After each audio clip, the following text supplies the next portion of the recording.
Assalamualaikum warahmatullahi wabarakatuh.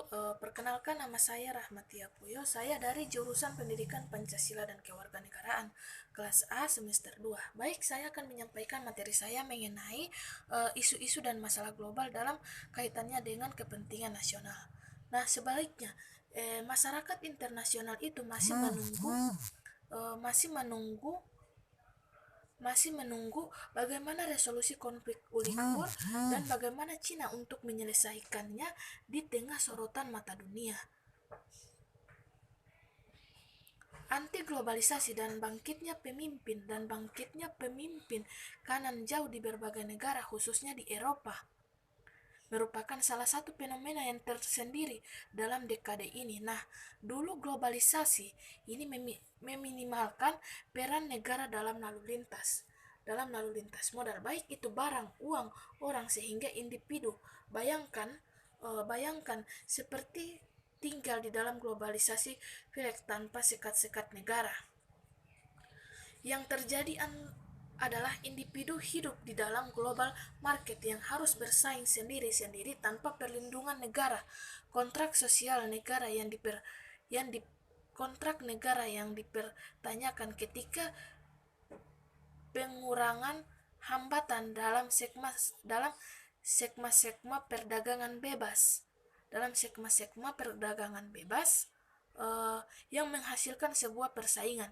Namanya saja persaingan, pasti ada yang menang dan ada yang kalah.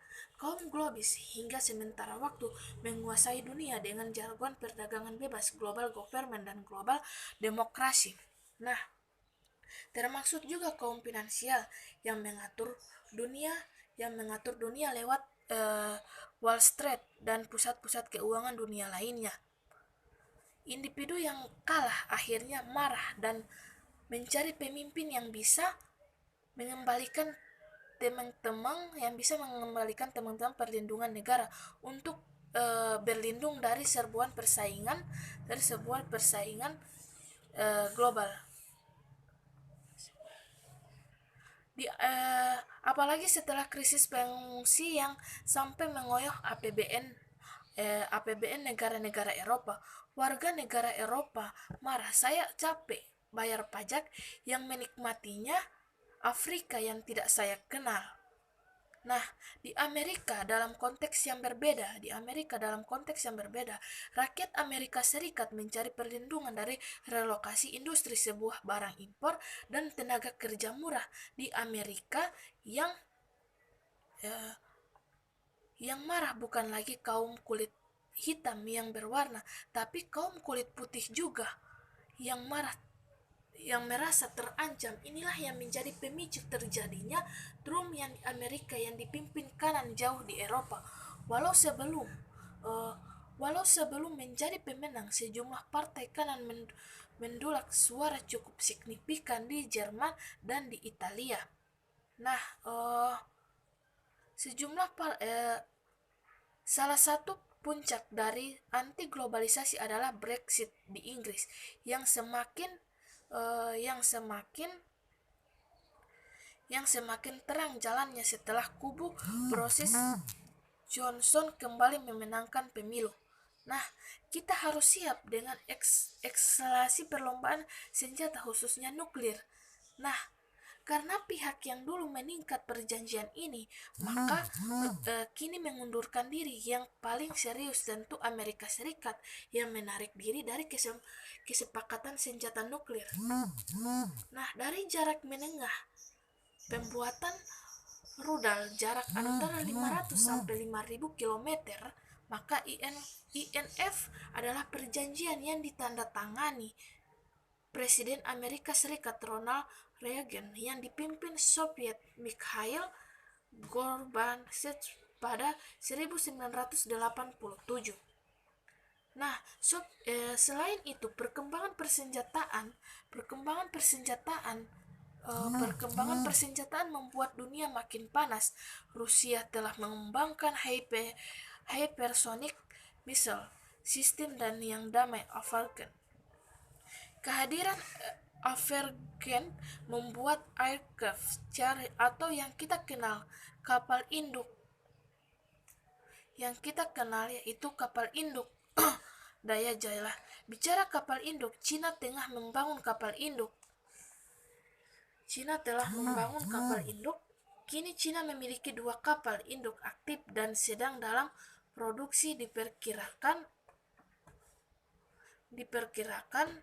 Cina memiliki 6 kapal induk pada 2030. Amerika Serikat kini mengoperasikan 11 kapal induk di seluruh dunia. Hari ini ada 44 kapal induk yang milik negara, belum lagi pengembangan nuklir di ini.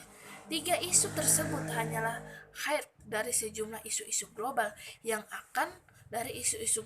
akan berlanjut pada desawara yang berikutnya. Nah, Indonesia menjadi negara yang kuat agar mampu ikut memengaruhi arah dunia. Nah, kita harus mempunyai navigasi yang jeli agar tidak terombang-ambing dalam konstelasi global. Nah, kita juga harus punya neraca kepentingan Republik Indonesia dengan negara atau ke kawasan yang jelas sehingga kepentingan nasional juga terpenuhi. Itulah sekilas catatan isu global. Nah, isu global meningkatnya jumlah penduduk membawa dampak yang sangat luas terhadap segala kebutuhan hidupnya. Nah, manusia itu kan sebagai penghuni permukaan bumi. Dari waktu ke waktu, baik itu secara kuantitatif maupun secara kualitatif, selalu meningkat. Peningkatan jumlah penduduk tersebut membawa dampak yang luas terhadap segala kebutuhan hidupnya. Untuk memenuhi kebutuhan tadi, maka manusia itu mengumpulkan berbagai cara dan alat transportasi, alat teknologi yang telah berkembang mulai dari yang sederhana sampai yang paling maju atau teknologi yang canggih. Perkembangan kemajuan ini yang masalah penduduk ini bukan hanya merupakan masalah nasional Indonesia, melainkan juga merupakan masalah bangsa lain, baik itu bangsa-bangsa yang terbelakang dan yang sedang berkembang maupun bangsa-bangsa yang telah maju.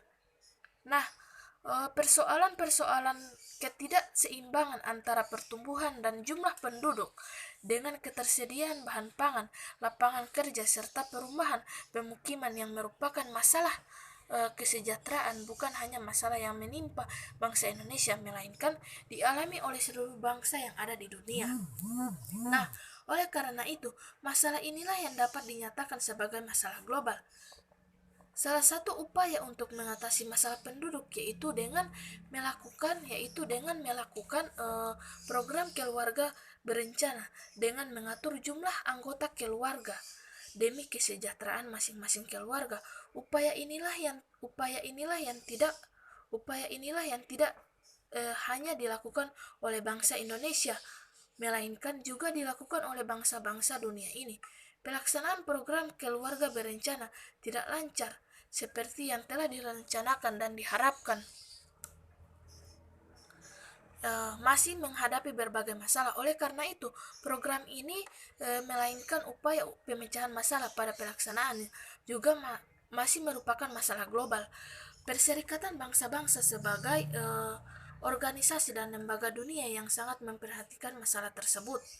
Nah, pembangunan yang oleh Bertelsmann dinyatakan sebagai proses yang berupaya memperbaiki kondisi hidup masyarakat, baik itu kondisi material maupun kondisi non-material, termasuk kebutuhan fisikal, telah sedang dilakukan oleh semua bangsa di dunia ini.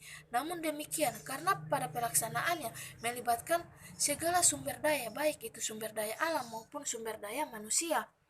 Nah, pelaksanaannya, kemampuan ipteknya masih banyak menghadapi masalah.